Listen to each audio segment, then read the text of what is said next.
여러분 안녕하십니까? 이번 시간에는 황교안 전 대표의 폭탄 발표, 작년도 4.15 부정선거 증거가 있으며 조작된 증거를 가지고 있다. 북한의 김정은이가 왜 나를 유독 무서워하는지 그 본질, 나아가서 황교안 전 대표는 작년도 4.15 부정선거와 조작된 그 증거들을 가지고 있으며 북한 간첩들이 대고 조작에 가담되었다라고 폭탄 발표를 했습니다. 의미심장하다 하겠습니다. 황교안 전 대표가 본격적으로 정치에 들어와서 작년도 4.15 부정선거와 선거 조작과 관련된 이 메가톤급 발언을 해서 그 발언의 진위에 초미의 관심이 집중되고 있다라고 해도 과언이 아니겠습니다. 정성찬TV 좋아요, 구독, 알림은 큰 힘이 되겠습니다. 후원해주시는 모든 분들께 가열차게 멸공. 자, 민경욱 전 위원이 작년도 4.15 부정선거와 선거 조작에 관련해서 얼마나 많은 고생을 하고 있습니까? 또한 미국도 마찬가지로 현재까지 트럼프 대통령은 조 바이든과의 선거에서 당연히 이겼는데 조 바이든의 민주당이 또한 거대한 중국 세력들이 가담된 선거 조작으로 지금 미국의 트럼프 대통령도 연일 투쟁을 해가고 있지요.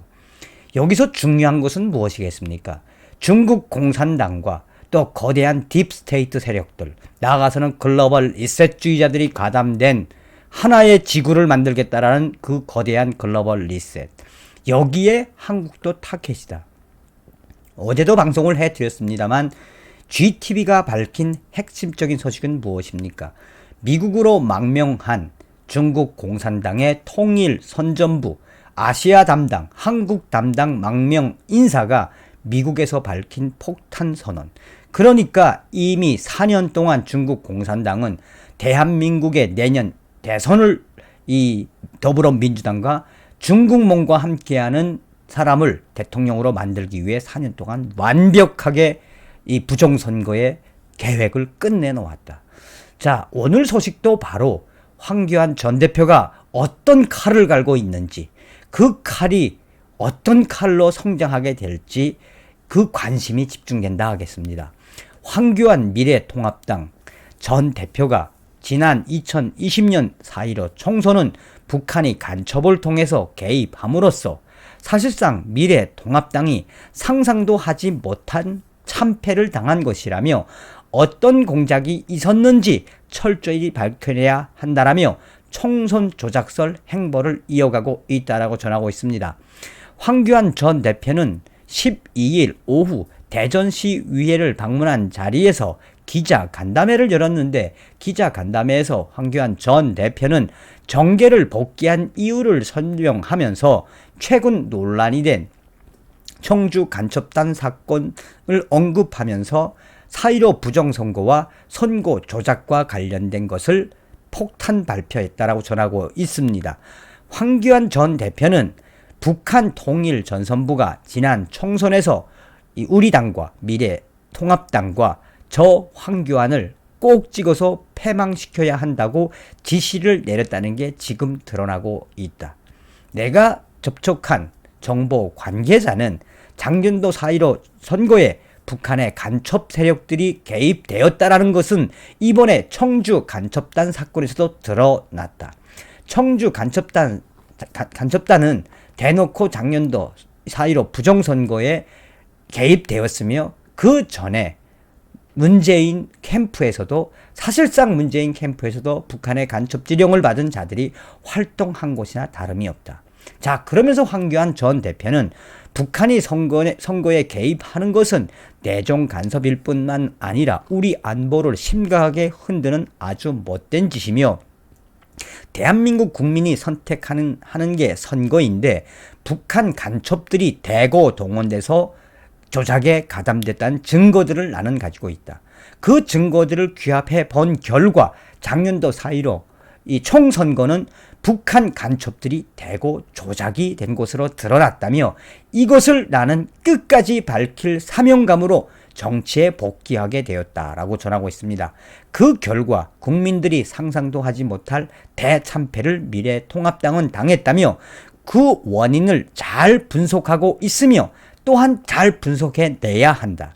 과연 북한 간첩들이 어떤 경로를 통해서 어떤 방법을 통해서 어떤 공작을 했는지에 대해서 철저히 밝혀내야 한다.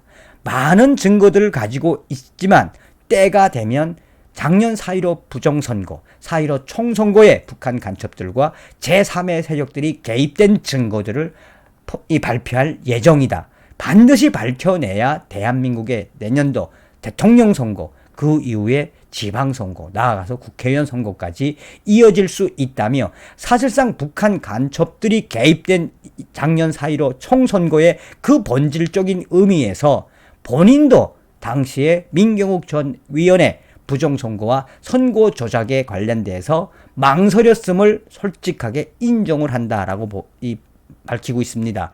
아울러서 그는 특히 작년도에 북한이 나를 꼭 찌고 망하게 하겠다고 했는데 아마도 가장 두려웠던 게 바로 내가 아니었나 싶다. 작년도에 4.15 이 총선거에 등장하고 나서부터 북한 김정은이는 제일 많이 공격을 한 것은 바로 나 황교안이다. 그런데 이상하게도 대한민국 국민들은 대한민국에서는 내가 또 제일 많이 공격을 받고 있다.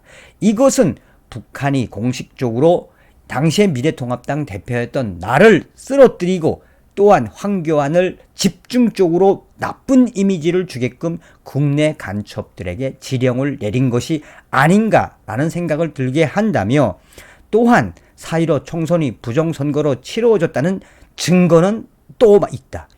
그는 지난 6월 28일 대법원의 주관으로 인천 민경욱 미래통합당 전 위원 선거구 재검표가 있었는데 거기에서 투표관리관 도장이 누군지 알 수 없게 뭉개진 투표용지가 무려 1,000여 장이나 나왔다. 도장이 이렇게 되어 있으면 다른 사람이 투표용지를 바꿔버릴 수도 있는 것이다.